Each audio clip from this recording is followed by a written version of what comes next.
اللانشون البيتي. عايزه اقولك تقدري تعمليه لانشون فراخ او لانشون لحمه من غير فراخ ولا لحمه، بدون ورق فويل. هتعمليه زي المصانع وهيطلع معاكي تحفه وفي منتهى الجمال، غير ان مفيش فيه اي مواد حافظه ولا اي حاجه خالص. يطلع معاكي بجد يجنن. هتعمليه لاطفالك في المدارس، هتبقي مطمنه عليهم وهم بياكلوه. عايزه اقولكوا بجد تحفه.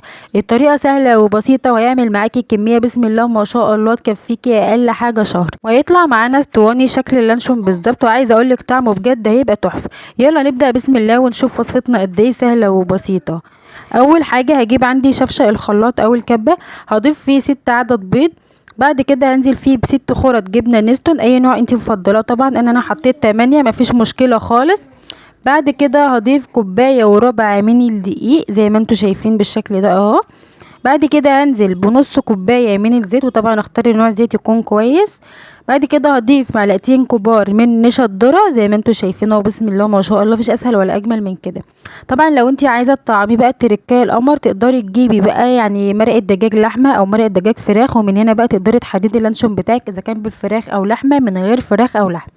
بعد كده بقى هنزل بالبهارات بتاعتي، معلقه كبيره من التوم البودر، البصل البودر، البابريكا، بهارات اللحمه، وطبعا مكعبين من المرقه ورشه ملح. وطبعا خدي بالك ان انت حاطه مكعبين من المرقه. وبعد كده هنزل ب5 نقط من اللون الاحمر الغذائي، وهضربهم كويس جدا لحد ما اتاكد ان الخليط كله تجانس وناعم وبقى بالشكل القمر ده كده زي ما انتوا شايفين. عايزه اقول لكم ان المقطع اللي انا كنت بضرب فيه الخليط ده كله مع الاسف اتحذف يعني، فهو يعني الموضوع مش صعب ولا حاجه. بعد ما ضربته نعمته كويس بالشكل ده كده اهو، طلع قوامه بالشكل اللي انتوا شايفينه ده قد ايه تقيل وجميل جدا وكريمي. هتجيبي بعد كده بقى علب فول او علبه سمنه عندك، وطبعا لو انت عايزاه شكل اسطواني ويبقى قالب واحد كده، بس ما كانش متوفر عندي بصراحه. بعد كده جبت اكياس حراري وحطيتها في العلب بتاعتي علشان اضمن ان الكوز اللانشون يطلع معايا بكل سهوله، وفضيت فيها الخليط بالشكل ده كده زي ما انتوا شايفين. بسم الله ما شاء الله، قوامه كريمي والتحفه قد ايه جميل جدا. اخبط بقى خبطتين على رخامه بالشكل ده كده عشان اضمن ان كل الخليط اتوزع ومفيش مفرغ ولا مهوي، عشان ياخد معايا شكل الكوز بالظبط اهو زي ما انتوا شايفين. بعد كده بقى هطلع الهواء من العلبه اهو بالشكل ده كده، وهبتدي بقى اربط الكيس بالشكل ده كده اهو. عايزه اقول لكم مفيش اسهل ولا اجمل من كده بجد. شايفين بسم الله ما شاء الله. وعايزه اقولك كمان لو مش متوفر عندك العلب دي، تقدري تجيبي كوبايات ازاز بتكون بتتحمل الحراره، وتدهنيها من جوه بالفرشه كده بزيت، وبعد كده بقى تلفيها بورق من الفويل. عايزه اقولك هتشتغل معاكي زي العلب دي بالظبط، وهتبقى احلى واجمل من كده بكتير زي ما انت شايفه اهو. بسم الله ما شاء الله.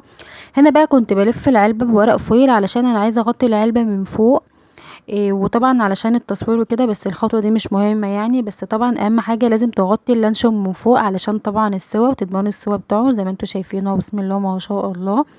عايزه اقول لكم بجد كان سهل جدا وبسيط قوي، يعني كل المكونات متوفره في كل بيت. وعايزه اقول لك كمان ان هو يعتبر اقتصادي، لان ال6 بيضات وعلبه الجبنه النستون ايا كان سعرهم مش هيجي زي ما انت بتجيبي كيلو لانشون من بره. دلوقتي انت بتجيبي الربع ب50 جنيه، يعني الكيلو داخل في 200 جنيه.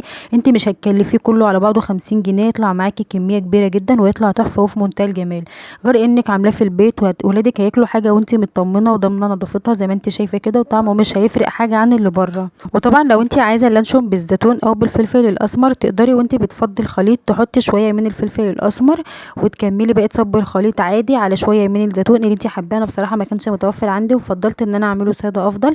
بعد كده بقى هجيب حله واحط فيها طبعا تلتين الحله ميه زي ما انتوا شايفين كده اهو، وطبعا الميه بتغلي على النار. عايزه اقول لكم ان حتى الميه مش محصله نص العلب بالظبط زي ما انتوا شايفين كده، طبعا علشان اللانشون ما يجيش عليه ميه ويبوظ زي ما انتوا شايفين.